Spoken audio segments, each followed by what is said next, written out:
m'appelle Luc Mason, je suis prof de droit à Birmingham et aussi doyen d'une grosse école de droit. Et ça fait maintenant un mois que je gère cette école de la maison, de cette salle en fait, tous les jours.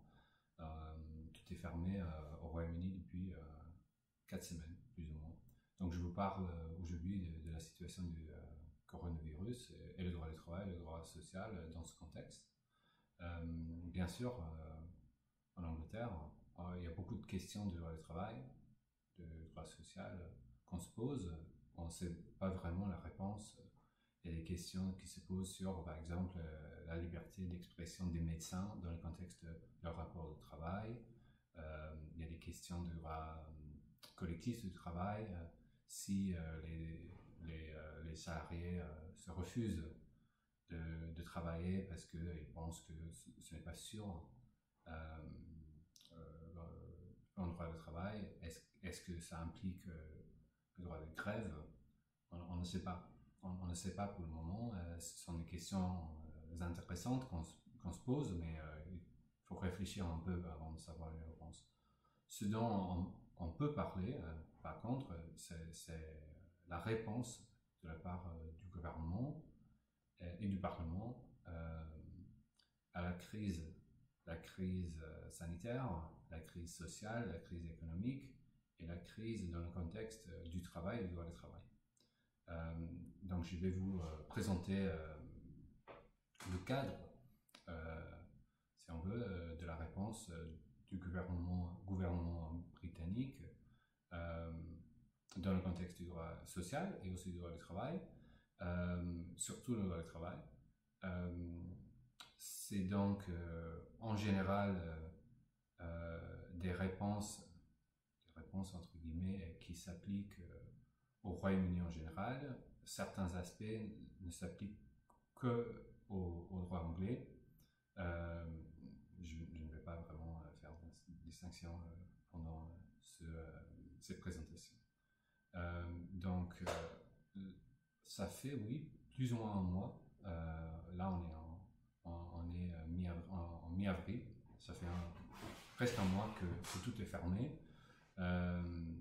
Il y a un mois, le gouvernement a pris la décision de fermer beaucoup d'entreprises et d'interdire au public de sortir de la maison. Ça veut dire, il y a eu un choc tout de suite, bien sûr, économique, un choc sur le travail, même s'il y avait l'exception pour ceux qui ne pouvaient pas travailler à la maison. Il y avait l'exception dans ces nouvelles règles. On pouvait sortir si on allait travailler, et on ne pouvait pas travailler à la maison. Mais si une entreprise ne pouvait pas garantir des mesures, surtout de distance sociale, entre les salariés, entre salariés et clients, ils devaient fermer. Et donc ça menaçait les postes d'emploi, les emplois comme partout. Et donc on a vu tout de suite la décision de beaucoup d'entreprises, comme partout dans cette situation, de commencer à licencier les personnes, les licenciements économiques, si on veut. C'était bien sûr plus compliqué, ou plus simple, si on veut, dans le contexte anglais, où on a beaucoup de travailleurs dans les contrats à 0 heure, où l'employeur n'a pas l'obligation de donner du travail aux salariés. Salariés, entre guillemets, ce n'est pas jamais clair. Ce n'est jamais clair si les travailleurs dans ce contexte ce sont vraiment des salariés. Donc les employeurs dans ce cas-là pouvaient simplement décider qu'ils n'avaient plus de travail pour ces pauvres travailleurs avec le contrat à 0 heure parce qu'ils n'avaient aucune obligation d'offrir des heures de travail selon le contrat. Donc, énorme crise économique et sociale tout de suite.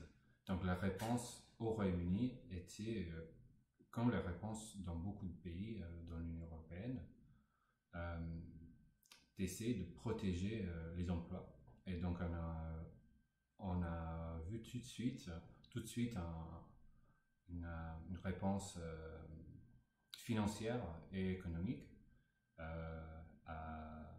à cette situation qui était le Coronavirus Job Retention Scheme. Donc c'est le système de protection des emplois dans le contexte du coronavirus.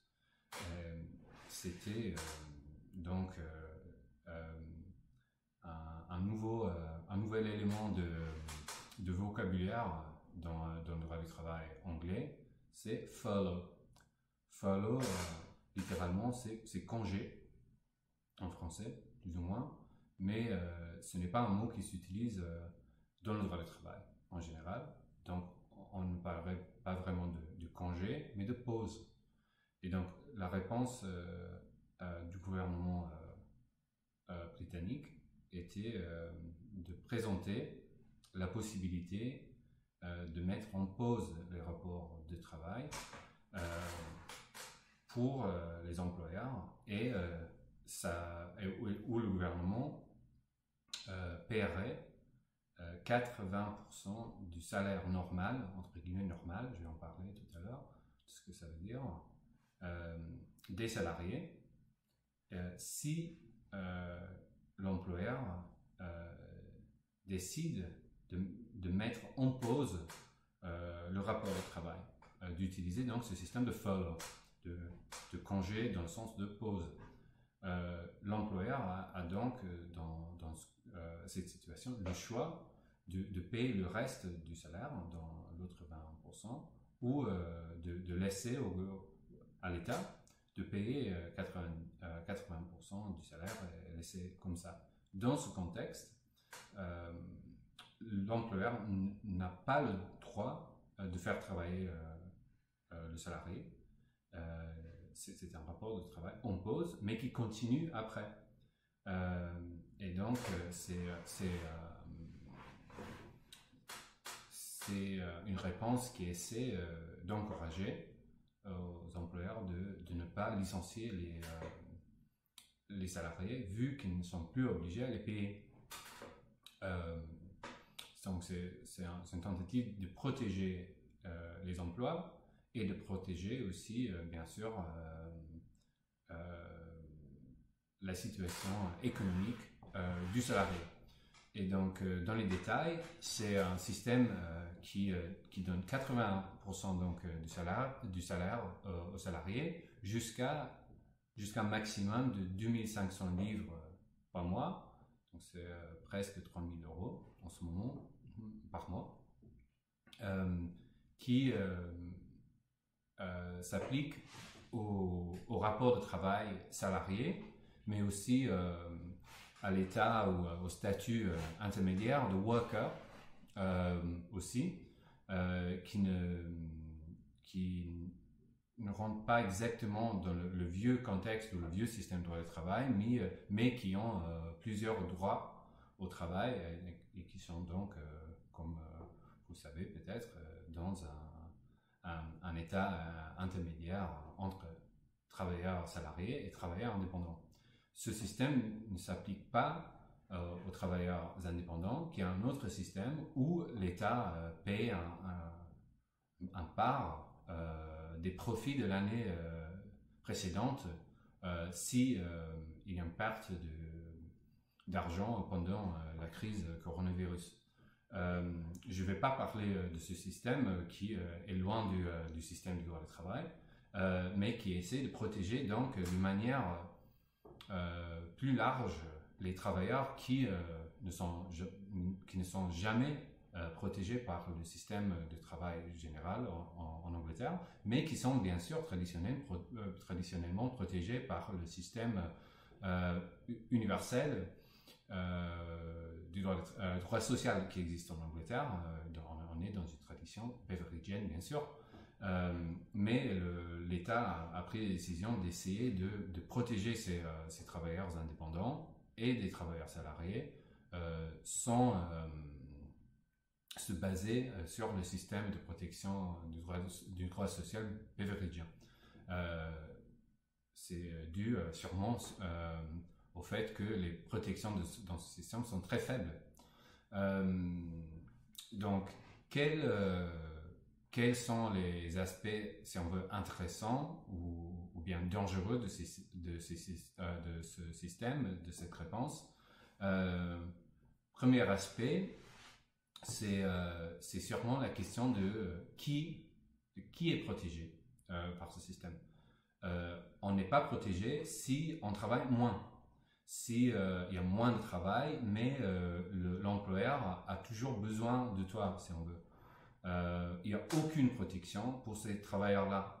Ça, c'est important dans le système anglais où beaucoup de contrats de travail sont soit à 0 heure, comme j'ai dit tout à l'heure, soit ne garantissent pas beaucoup d'heures par semaine, où les horaires sont décidés de semaine à semaine. Donc, ces travailleurs-là ne sont pas protégés. C'est important aussi parce qu'il y a des clauses de variation dans beaucoup de contrats de travail où les employeurs ont le droit de décider ou de changer les horaires.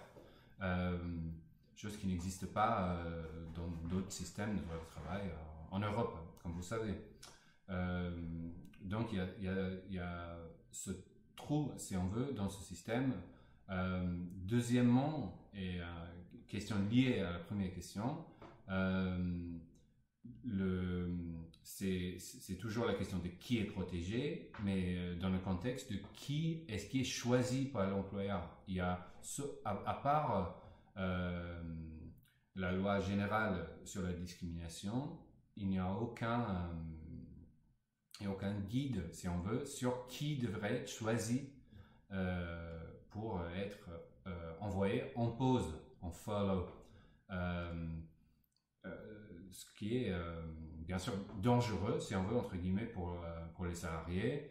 On n'a ni le droit d'être mis en pause, ni la protection, si on veut, de ne pas être mis en pause, si on ne veut pas. C'est l'employeur qui décide. Il n'y a pas de règles, ce qui paraît, il n'y a pas de règles qui protègent le travailleur ou qui aident, si on veut, l'employeur à choisir ses employés. Et donc, c'est quelque chose, bien sûr, on connaît bien la situation de pouvoir économique, social, culturel qui existe dans les rapports de travail, qui sont, bien sûr, toujours présents dans le contexte de ces décisions-là. Troisièmement, il y a des travailleurs à 0 heure, comme j'ai dit tout à l'heure, qui sont peut-être en théorie protégés par le système si les employeurs décident qu'ils veulent les mettre en pause, en follow, mais si l'employeur ne choisit pas, il peut dire non, il n'est pas en pause, c'est seulement que je n'ai pas de travail pour lui cette semaine, mais il reste chez nous, mais je n'ai aucune obligation de lui donner du travail.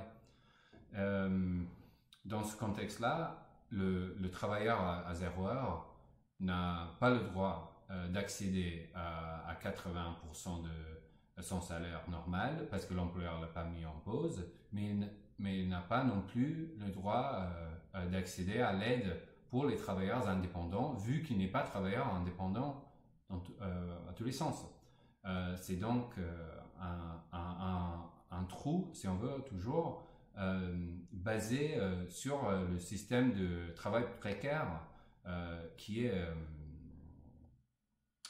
dominant dans certains secteurs de l'économie en Angleterre, surtout chez les travailleurs les plus jeunes et les plus précaires dans d'autres sens, dans les communautés plus pauvres ou aux marges de la société, si on veut. Ces travailleurs, ce n'est pas qu'ils sont exclus du système, mais ils ont besoin d'un choix d'un employeur, toujours un employeur entre guillemets, de les mettre en pause, ce qui n'est pas garanti par cette réponse. D'autres questions sur le système. Alors, une chose, c'est qu'on ne sait pas exactement quel est le lien entre ce système et ce qui se passera après. Vu qu'il faut être dans un rapport de travail depuis 2 ans pour être protégé contre les licenciements abusifs en droit anglais, est-ce que ce pause impliquera que beaucoup de travailleurs se trouveront dans un rapport assez long, de durée assez long, pour être protégés par le droit de ne pas être injustement licencié, comme on dit en droit anglais. Et est-ce que ça causera d'autres problèmes au futur si on reste dans une crise économique? Il y a besoin de licenciements économiques au futur. Quel sera le rapport entre cette protection qui vient de l'État et la protection qui est dans le droit du travail au futur? On ne sait pas bien sûr, mais c'est une question qui se posera sûrement. Vu, si on veut, avec les yeux d'un travailliste comme moi, aussi, ce système est intéressant et dangereux parce que il n'est pas basé sur le dialogue social. Il n'y a aucun rôle pour les syndicats, pour les partenaires sociaux en général, pour les travailleurs ou les salariés, formellement ou informellement, de décider les questions de pause, de congé, de changement, de variation des arrangements, des horaires, des salaires. C'est un système binaire où le pouvoir reste avec l'employeur. C'est quelque chose qui est sûrement aussi, il faut être clair, causé par la brutalité, si on veut, de la situation, mais c'est aussi quelque chose qui impliquera des conséquences au futur quand les entreprises veulent décider ce qu'il faut faire avec ces travailleurs. Si dans 6 semaines ou 3 mois on peut réouvrir, qu'est-ce qui se passera avec ces travailleurs, avec ces emplois, s'il y a une crise économique? Bien sûr, ça implique aussi, ou ça fait noter, ça souligne l'absence de flexibilité dans un système de droit du travail anglais. C'est peut-être quelque chose qui surprend. On parle toujours de la flexibilité du marché du travail en Angleterre, au Royaume-Uni, le système anglo-saxon, comme on le dit souvent.